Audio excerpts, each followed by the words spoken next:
Mặc.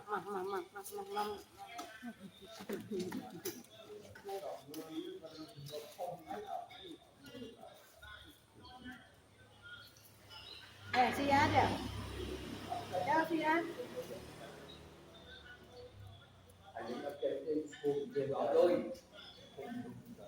Đeo si á. Này. Này.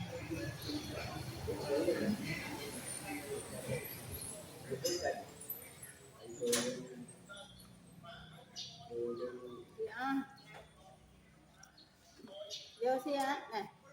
Ê. Ăn lên.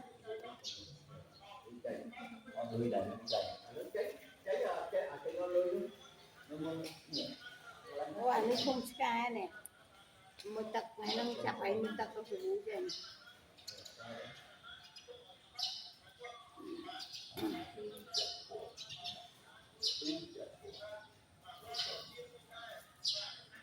Nó cứ chào.